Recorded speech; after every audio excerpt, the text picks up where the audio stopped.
right, well, that was a tough season for you. Not how you expected things to go on draft day. But this is fantasy, and there's always next year. First off, I finished top 4. I got 4th place off of a 1-6 start. So I have officially finished 4th place in my fantasy football league. And I gotta say, considering the 1-6 start that I had, DK Metcalf doesn't even play for my fantasy football team. And once again, I lose and go 1-6. Well, at least I'm 2022 fantasy football champion.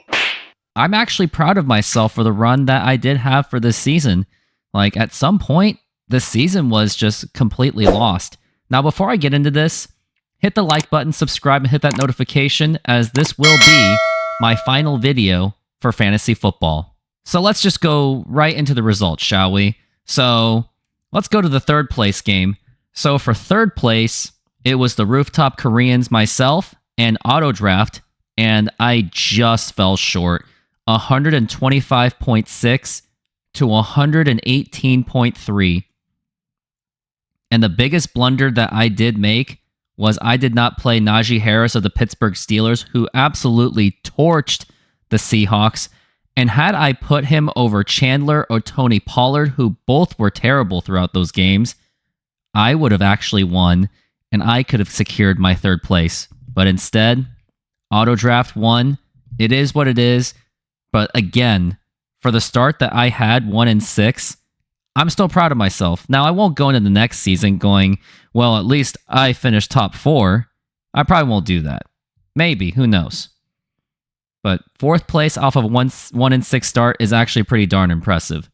Now let's get into the other game. It was Bella Check Yourself against Chase These Nuts, who changed their name into something very inappropriate. So Bella Check Yourself won 139.7 to 132.5. His highest score was, one of them was Kyler Murray, who carried the way against the Philadelphia Eagles. And for Chase These Nuts, it was James Conner who carried the way, but it just wasn't enough.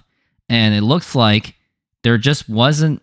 Actually, if he put in another receiver over Jamar Chase, any other receiver other than Jamar Chase, he would have won. But too bad. And also, we had a little bit of a contentious exchange where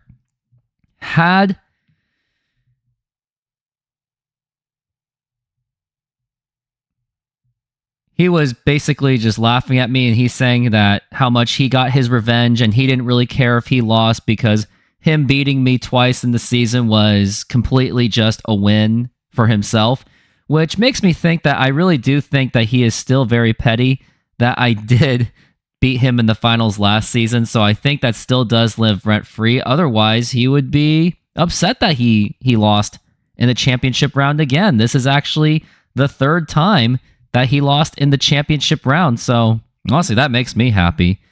But then ESPN actually sent me a video on my app to give me the recap of this entire season. So I'm going to watch it and I will react to it. So let's have a watch.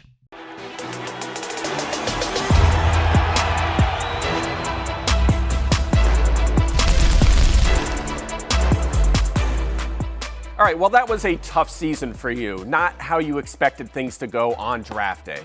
But this is fantasy, and there's always next year. First off, I finished top 4. I got 4th place off of a 1-6 start.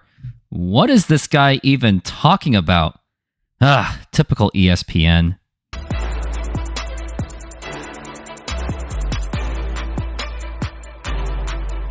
Oh, I remember that game as if it was yesterday. That was in the quarterfinals where I won 131.9 to 131.7, and that was off of an insane DK Metcalf catch from the throw by Drew Lock. And here's the video of me reacting to that exact moment. But you got to make a pass. And here's Drew Lock.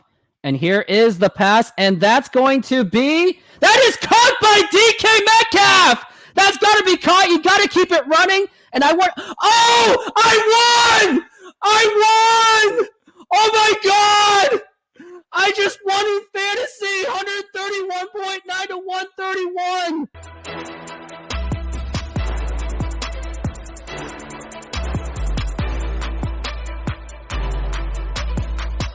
Justin Herbert was absolutely my best player on that team, but unfortunately he had that season-ending injury, so that kind of did hamper my team just a little bit. Also, Mike Evans and DK Metcalf, they didn't disappoint, except DK Metcalf was just absolutely streaky. Oh yeah, Jordan Love was my absolute steal pick. That was actually that was like one of my very late picks, of course, very late. He had a little bit of an up and down season, but towards the end, he played very well for my team.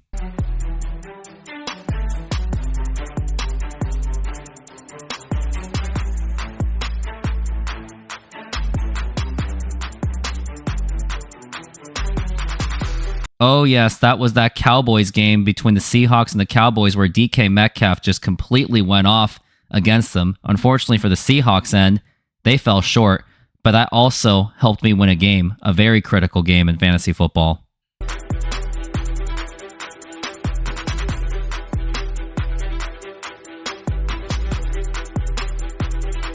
Yeah, exactly. 4th place. That's actually a very impressive finish considering, again, the 1-6 start I had. So yeah, that ESPN guy, he was full of you-know-what. He totally did not pay attention to my season, but it is what it is. But anyways, very proud of my season. Hopefully for next season, I will be ready for it, and hopefully I can redeem myself to win something, which is called a championship. But anyways, that is it for my video. Hit the like button, subscribe, and hit that notification. And thanks for watching. And also, thank you very much for your support throughout this entire season of my fantasy football team.